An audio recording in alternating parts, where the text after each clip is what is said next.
bincang fenomenal. Kita kali ini akan mengulik sebuah peristiwa di Jawa Barat. Tentang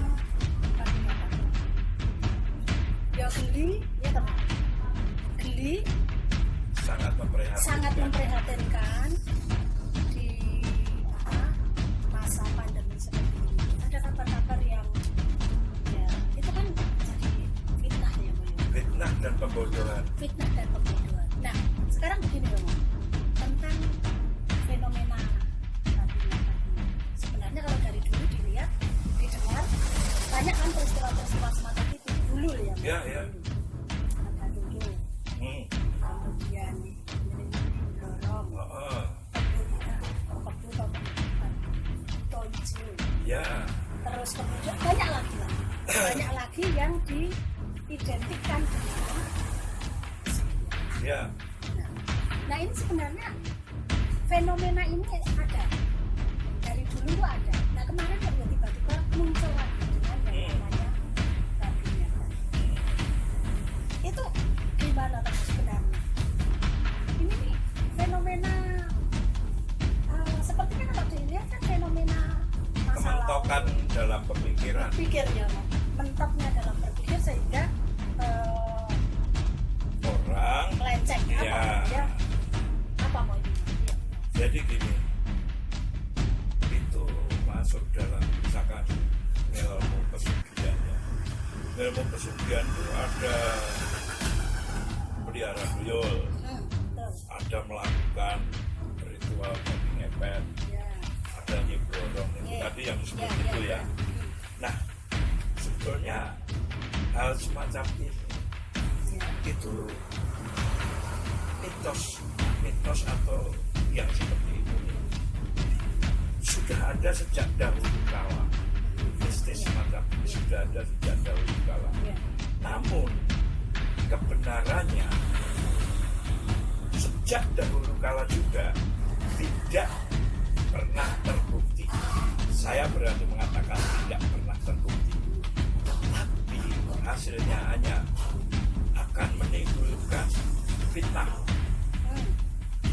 Ini apalagi di zaman sekarang ya, zaman teknologi sudah maju ya, ruang pekerjaan sudah banyak, Informasi sudah mudah diperoleh. kemudian ada orang yang ini babi ngepet, bahkan didukung sebuah pernyataan bahwa si A si B yang melakukan, ya kan? Sudah tunjuk orang gitu ya. Sudah tunjuk orang. Ini adalah sesuatu fitnah dan ternyata benar, ya kan? Yang kita sayangkan adalah bahwa yang membuat semacam itu adalah seorang tokoh. Ya. Kemudian juga yang membuat fitnah itu seorang paranormal. Nah ini tentunya buat para sedulur paranormal ini adalah sesuatu yang harus dicari penjelasannya, karena banyak paranormal tentunya tidak seperti ibu-ibu itu loh, asal menjudge atau asal Ini kan sama saja mencoreng muka paranormal yang memang betul-betul dia ingin membantu masyarakat untuk keluar dari permasalahan yang kan gitu ya. Lanjut ya. Nah, sedangkan paranormal sendiri bisa dibilang adalah seorang alternatif ketika seseorang terbentur satu permasalahan yang tidak bisa dia urai, dia akan lari ke paranormal. Nah, di situ dia berharap mendapatkan sesuatu. Tentunya bagi paranormal itu akan memberikan satu inovasi ketenangan batin, ya kan? Pencerahan, bukan malah diberusukkan, Jerumuskan gitu ya. ya dijerumuskan. Ya. Misalkan ini, ketika orang itu sakit, datang ke paranormal, begitu orang ngomong ini dibikin, Ya. ya ini dibikin, ini kena santet, hati-hati, ya begitu ngomong kena santet dibikin oleh seseorang itu sudah sebuah fitnah. Saya tidak setuju. Boleh para sedulur paranormal klaim ke saya tidak setuju dengan pernyataan seperti itu. Ya, Itu karena- tidak menyelesaikan masalah. Ya, karena pasti si pasien pasti akan mencari tahu ini siapa yang bikin Ya. saya, pasti begitu ya. Dan itu akan tambah membuat fitnah. Betul, ya. Nah, kalau balik lagi tentang babi ngepet itu tadi ya, sudah jelas diterangkan, dijelaskan kronologinya seperti apa seseorang yang pengen dianggap tambah sakti ya kan, kemudian merekayasa mereka mempunyai tim ya kan, itu kayaknya pernah kita jelasin dalam Beberapa episode waktu yang lalu ya. pernah Ya. kita jelasin bahwa itu ada tim. Jadi intinya hati-hati dengan Seseorang. pernyataan tentang yang berhubungan dengan ilmu pesugihan. Ya, dia pakai babi ngepet, dia pakai blorok, dia pakai buto hijau, dia pakai kuil.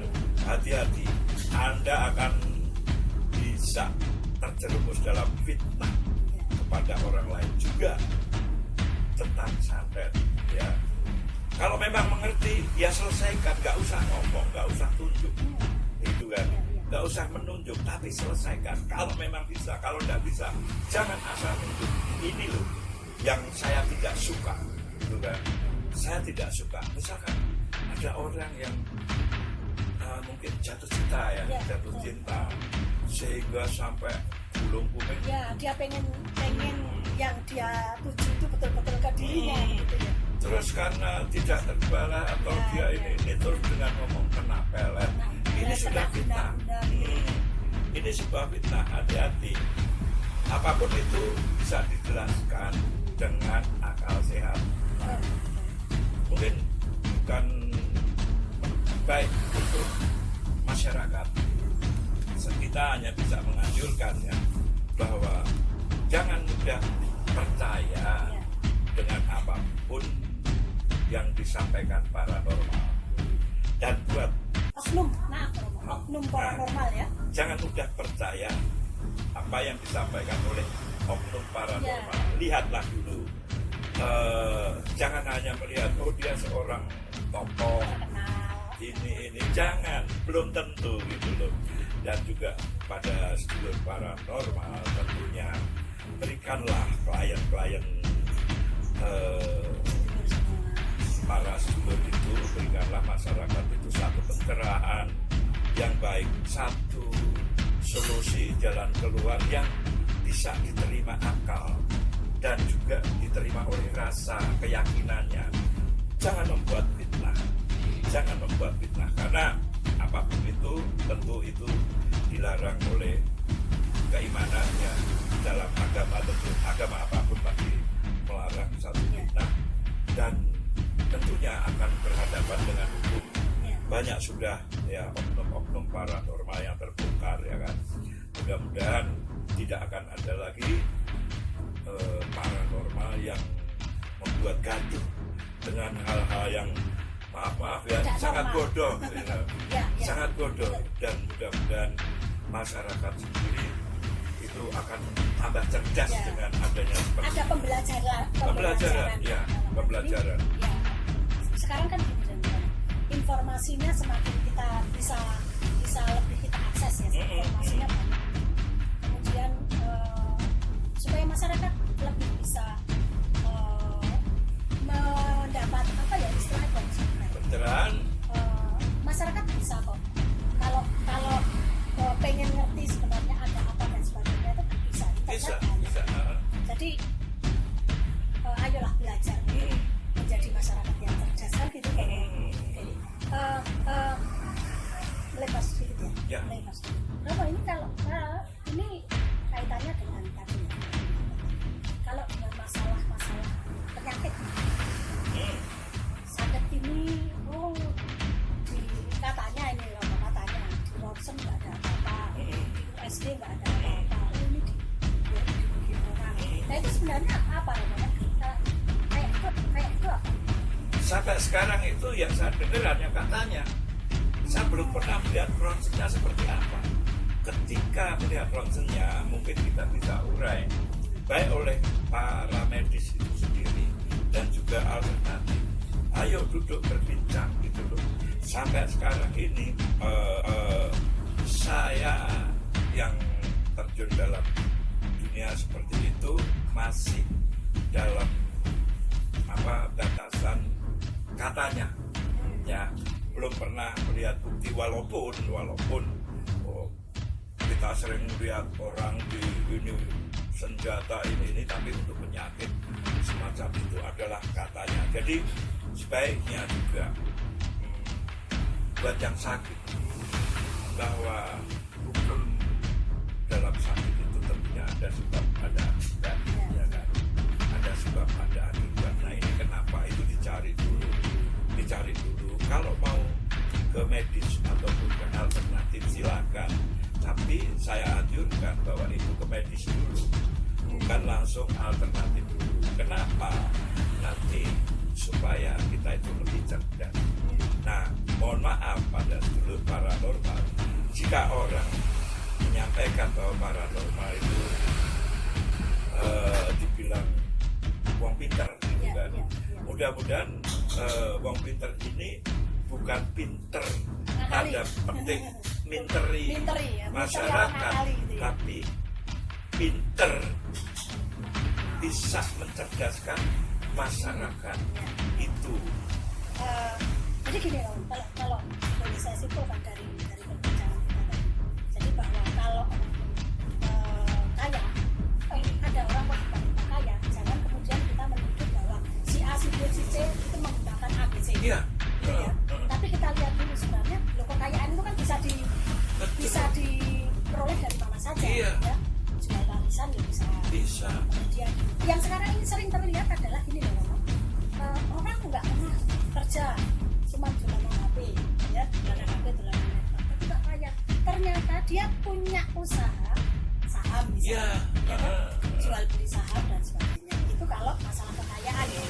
Kemudian kalau masalah orang berjualan warung dan sebagainya, oh dia laris ini kok kita enggak, misalnya gitu kan. Kadang-kadang orang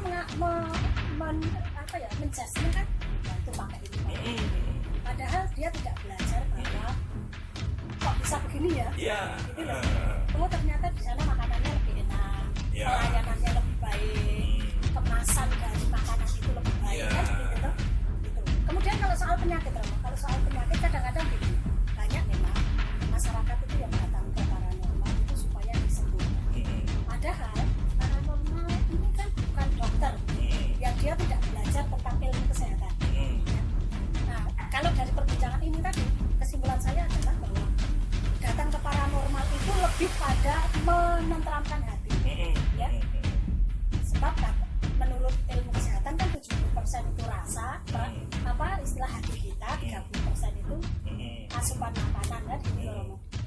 Nah, berarti kan harus disadari dulu bahwa ketika kita mau ke alternatif ya jelas kita mau ngapain ke alternatif, tidak untuk menghilangkan penyakit dalam artian korengnya apa-apa kan, bukan itu.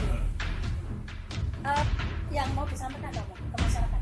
Tentunya gini, apapun itu kalau mau ke paranormal, lihat kasusnya ya, dan kasusnya terutama yang berhubungan dengan babi ngepet itu ya, bahwa di kampung itu di dalam situasi semacam ini, terus seseorang yang dianggap di kampung itu juga pemuka kan pemuka tokoh masyarakat bisa berbuat semacam itu sesuatu yang tidak bisa diterima akal sehat, ya kan?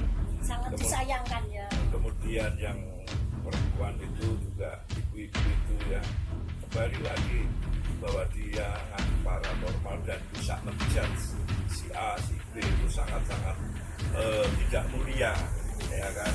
Nah, oknum paranormal semacam ini mesti dapat teguran dari paranormal yang lain, karena saya yakin bahwa seseorang ini mempunyai komunitas